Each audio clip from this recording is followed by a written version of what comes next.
con Ramón. Ya regresamos.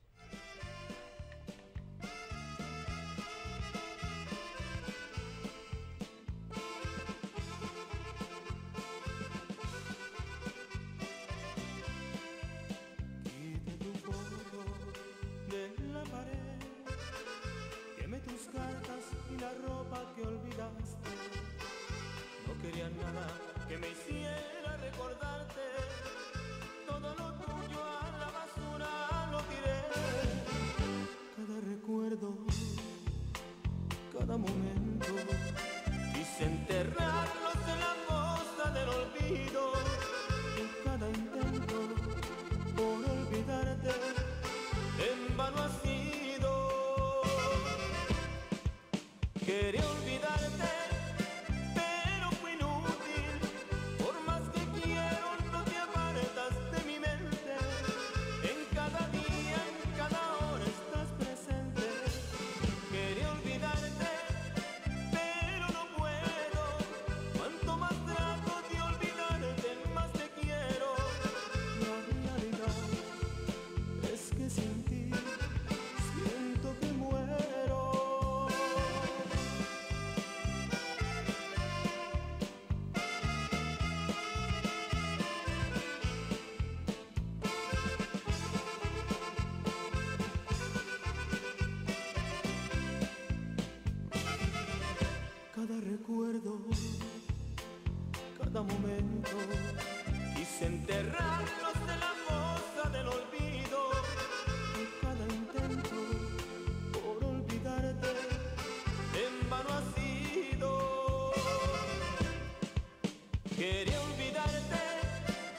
te apartas de mi mente. En cada día, en cada hora estás presente. Quería olvidarte, pero no puedo. Cuanto más trato de olvidarte, más te quiero. La realidad es que sin ti siento que muero.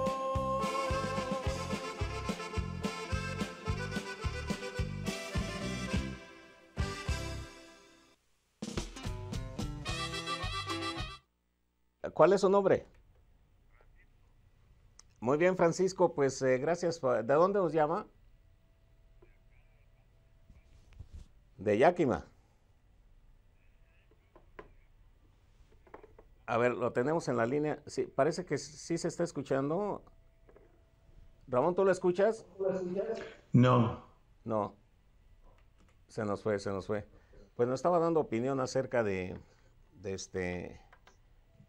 del marxismo, pues, de lo que dice, de lo que estábamos hablando. Fíjate que él está viendo el programa la semana pasada, obviamente, allá pasa una Muy bien, semana sí, tarde, me continué, pues ya ves que cantinfleo y más o menos le seguí ahí cuando ya no tuve Qué la bien, no, pues de comunicación eso se trata, no contigo. de cantinflear, pero que sí Sí, le sigas el hilo al pensamiento. sí, que me disculpe Francisco, se cortó la llamada, entonces vamos a continuar, Ramón, ya te tengo en imagen. Sí, te decía que el presidente Ronald Reagan dijo en 1988 acerca de la guerra contra la pobreza que se inició a mediados de los siglos del 1960. Esto es lo que dijo Ronald Reagan. Dice, ¿qué es lo que ha hecho todo este dinero? Bueno, dice, seguido solo ha hecho que la pobreza sea más difícil de escapar a esa pobreza. Los programas federales de asistencia social han creado un problema social masivo. Con las mejores de las intenciones, el gobierno creó la pobreza como una trampa que viene a causar caos al mismo sistema que quiere apoyar, que es al pobre que más necesita que se le saque de esa pobreza, como es la familia. La dependencia ha venido a ser una herencia que se tiene que soportar, que se ha pasado de una generación a otra generación y a la vez fragmentando a las familias. ¿Qué es lo que estaba diciendo Reagan? dice, ¿sabes qué? Todo este dinero que hasta 1988 se le había invertido, que ya habían pasado más de 20 años, dice, ¿sabes qué? Lo único que el gobierno federal ha creado es un problema social masivo. Con las mejores de las intenciones, dice el gobierno, vino a crear una trampa a esta pobreza. Una trampa, todos sabemos lo que es una trampa. Dice que viene a causar un caos al mismo sistema de los pobres. Dice, en el área donde los pobres necesitan salir de esa pobreza, como es la familia. ¿Y qué es lo que está diciendo él? Que se creó a una familia una enorme dependencia, y esa dependencia la heredan a la siguiente familia que tienen, y así se ha venido dando, fragmentando a las familias. ¿Sabes, Luis, que se han invertido ya más aquí se le llama trillones de dólares? En México serían billones, y en cualquier otro país de la habla hispana serían billones, y aquí se le dice trillones, que se le ha echado a los programas designados a sacar a la gente de la pobreza para que vengan a la productividad. ¿Sabes qué? No funcionó. Tiene más de 40 años ese sistema y no ha funcionado. ¿Por qué? Aquí está la clave, Luis. Prestemos atención. Cuando un gobierno subsidia la pobreza, ¿qué crees que sucede? Cuando tú subsidias algo, vienes a generar más de lo mismo. Si tú le pagas a la gente para que no trabaje, ¿qué va a querer la gente? La gente va a decir, ¿sabes qué? Yo voy a dejar de trabajar porque el sistema me va a mantener. Entonces, si tú le pagas a una mujer para que tenga hijos fuera de la responsabilidad conyugal, ¿qué es lo que vas a tener? Pues muchos hijos que no tienen una identidad propia de familia.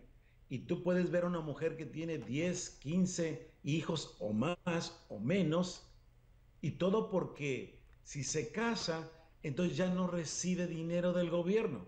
Pero si no se casa, entonces el gobierno le está dando dinero, no importa cuántos hijos llegue a tener. Y tienes un caos familiar, tienes una delincuencia impresionante, y has creado una trampa para la familia, una trampa para la pobreza. Así es que cualquiera que diga, sabes que tú necesitas unos grados de economista, hablabas tú del economista que te dio clases en México. Fíjate que una persona no necesita tener un grado de economía, como tú te diste cuenta fácilmente de que había un problema bastante serio. Es más, si una persona que nos escucha no tiene un grado de economista o cualquier otro grado, aunque sea de las universidades más prestigiosas de este país en economía, déjame decirte, pues tú que sepas más ahorita que muchos economistas que se están graduando en las mejores escuelas de este país, que no les están enseñando la enorme pobreza que el gobierno federal ha creado desde mediados de los 60 del siglo pasado a la actualidad. Siempre están estudiando la economía marxista sin que ellos se den cuenta que están estudiando la economía marxista, que dice, ¿sabes qué? El gobierno es el único vehículo, el único medio para que la gente salga de esa pobreza. Y esto es lo que ha hecho que venga ese choque de las clases sociales. Por ejemplo, lo que se habla del pago mínimo de ingreso, el sueldo mínimo. ¿Sabes qué? La gente quiere más dinero. Entonces, un patrón se le va a forzar a que pague más dinero porque la gente quiere más dinero. ¿Por qué el gobierno tiene la autoridad de forzar a los patrones, a los negocios privados, que paguen más dinero? ¿Dónde está el poder en Estados Unidos para hacer tal cosa que la Constitución dice, ¿sabes qué? El que tiene un negocio tiene que pagar el dinero que el gobierno le está indicando que debe pagarle a sus empleados. No es algo que esté en la Constitución norteamericana o en ninguna otra constitución, excepto la marxista.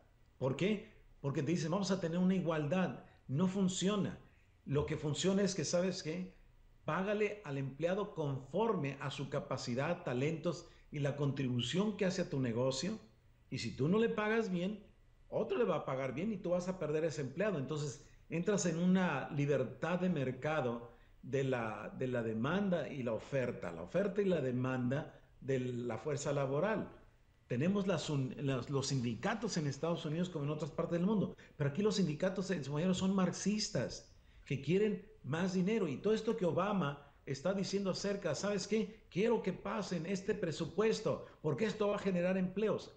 Lo que la gente no sabe es que la mayoría de esos 400 y pico de miles de millones de dólares que quiere Obama que se le dé, van a llegar a las manos de los sindicatos. Y los sindicatos, quienes más se benefician, son los que manejan los sindicatos, todas las autoridades. Y no viene a generar empleos como se ha dicho. Recuerda que él le inyectó casi 800 mil millones de dólares a la economía. ¿Cuántos empleos se generaron?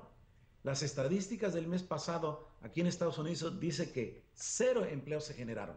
Entonces quiere decir que hubo más desempleo y la situación se vuelve más caótica. Y esto que está diciendo, voy a darle el mensaje que dio en el Congreso, voy a darle a las personas que tengan empleados un descuento para que puedan, ¿me entiendes?, crear más empleos y van a tener un buen corte de los impuestos para que puedan emplear más. La falsedad es que no está diciendo que por otro lado, el otro lado de la moneda es que va a aumentar los impuestos. Y sabes tú que cada vez que se aumentan los impuestos, todos sufren en este país.